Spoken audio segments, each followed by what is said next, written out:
Welcome to the Kent Lapp Podcast. In the vein of communication, because that's basically what that is.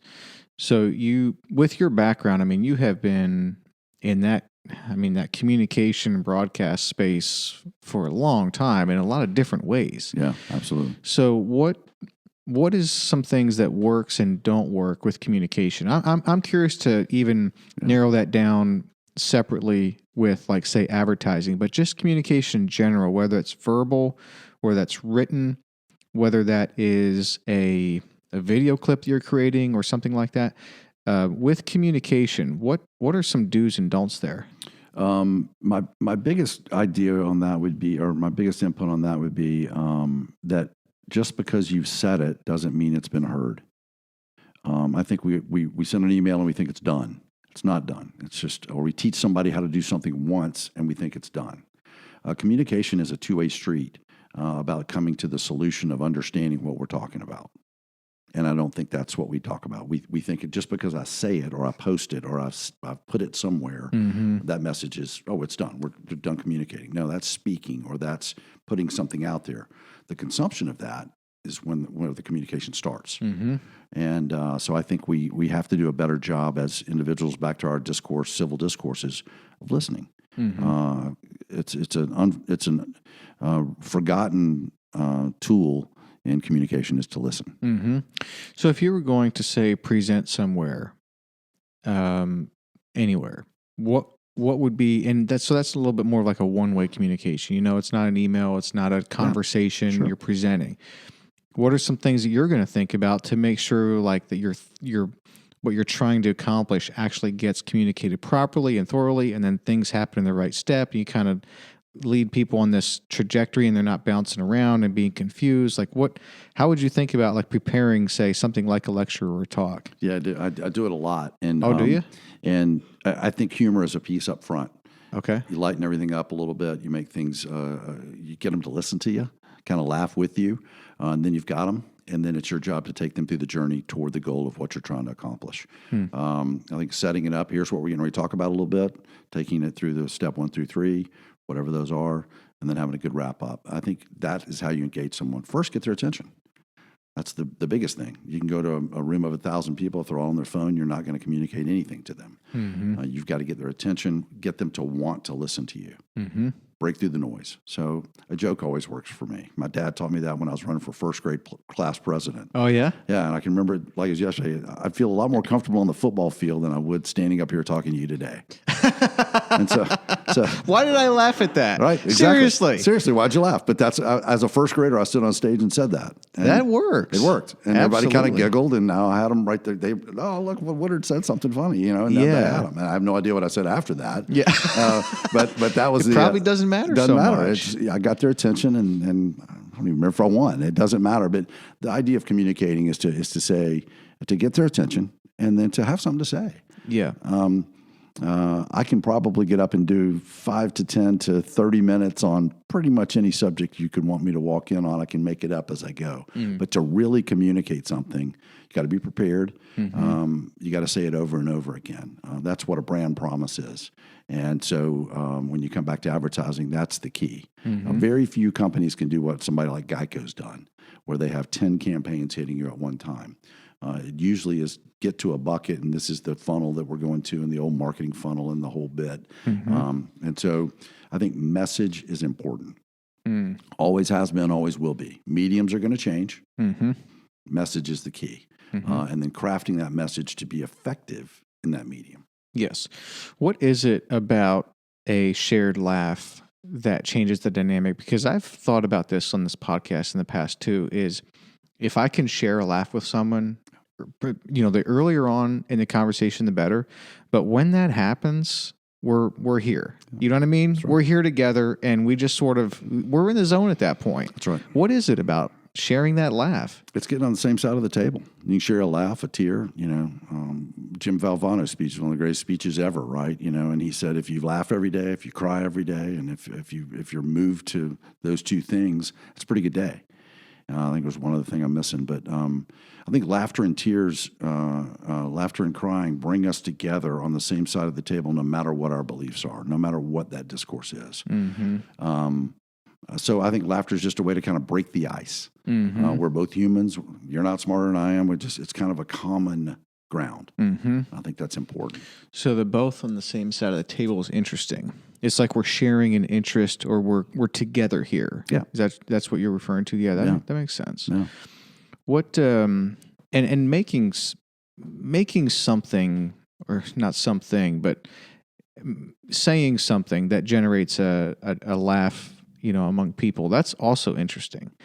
I was listening to a podcast recently, kind of talking about the science of humor a little bit, and a surprise, which I think is maybe why what you said caused me to laugh, because that was surprising a little bit. Like, I was tracking with you, and then boop, a little bit of a left turn that kind of generates a chuckle.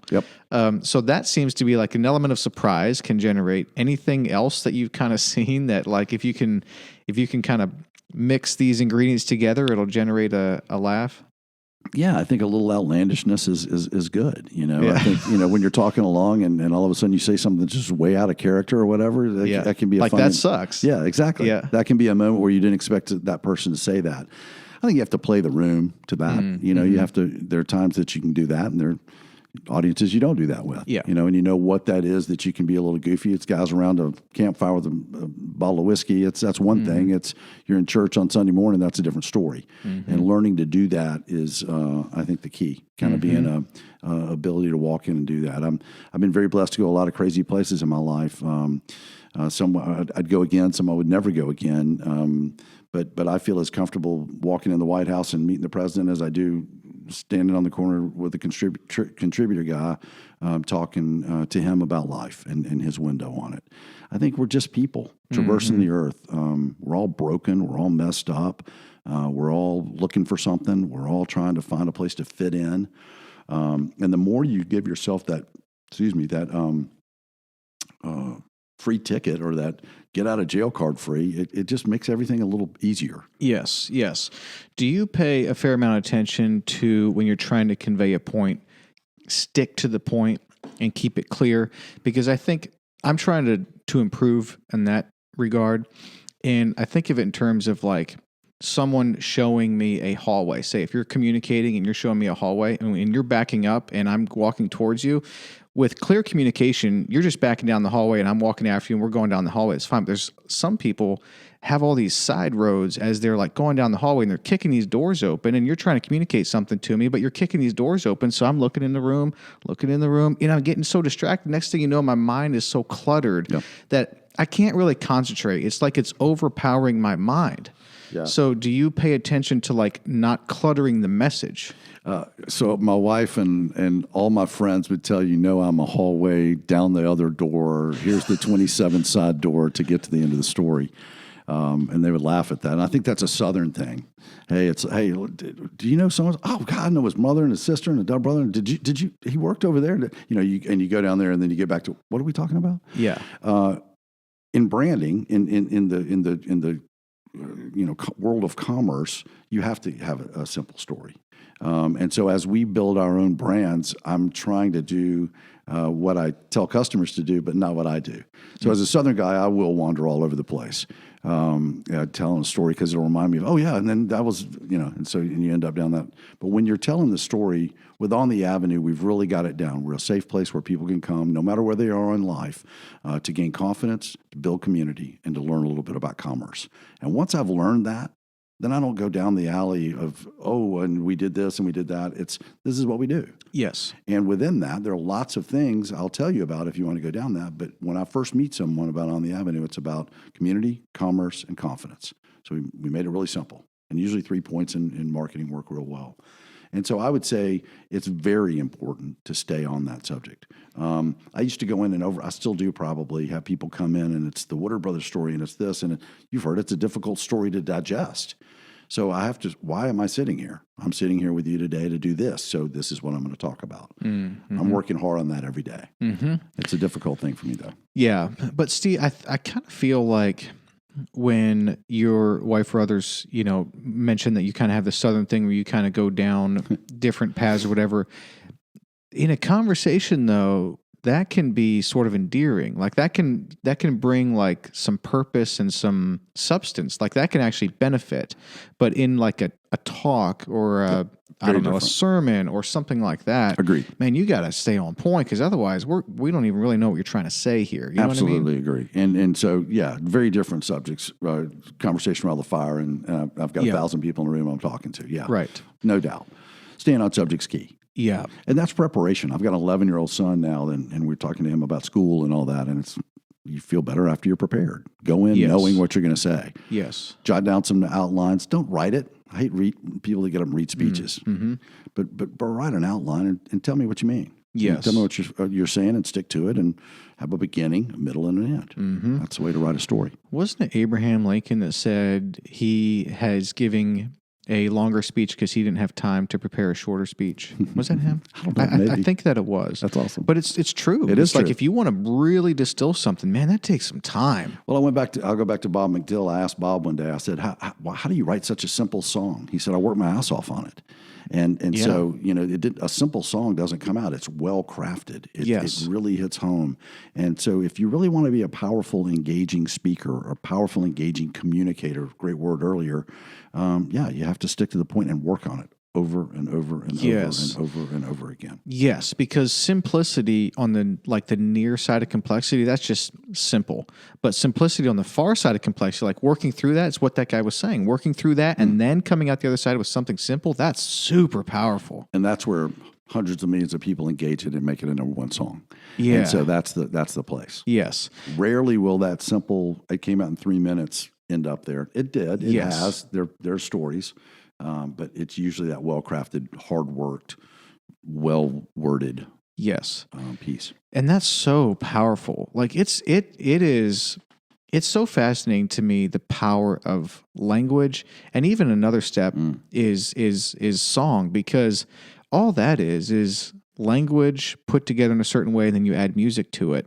And something about the right words being put together with the right timing in the right arrangement, and then with the right music around it in a certain space and time, and you capture it, and it's 3.5 minutes, and it can just change the world. It's so amazing. It absolutely can. But speeches can too. Yeah. Like but all the words are out there. They all existed out there, but you put the right words together at just the right time for the right audience, and it can just have an impact. Well, we used to sell music by showing a video without any sound. So something you'd seen before, and you just watch this. We'd literally go into agencies and other places to sell music, and we would show this video with no sound. And then you would show it with the sound. So you could show Jaws, or something. You'd show Jaws where the shark's coming up, and it's like, oh, there's a shark, and he's coming in. But you add the boom, boom, boom, boom, boom, boom, boom, boom, boom. And all of a sudden, everybody's scared before the shark ever shows up. Yes. And so music and sound have an amazing way of moving us. There are sound designers, and there are people that design. Disney designs how it's supposed to sound every place in the park, how it's supposed to smell. The senses are really, really, really important, and music taps a lot of them. That's interesting. It's so true, because sometimes if we're watching, let's say, some football, and there's a commercial that comes on for a movie that looks a little bit scary, and our oldest is 10, and then we have 8 and 6, and just by muting the TV, that you might save a nightmare. That's exactly right. See the exact same thing. Dude, but it's you awful. Take away the sound. And Oh, you're going down a path. That football is killing me with all these horrible, Chucky, scary clown movies and stuff. And my son is now can't go to bed. He's 11. Right? Yeah. Toughest kid on the planet, but he can't even he just can't go to sleep at night because of these stupid commercials. Exactly. Yeah.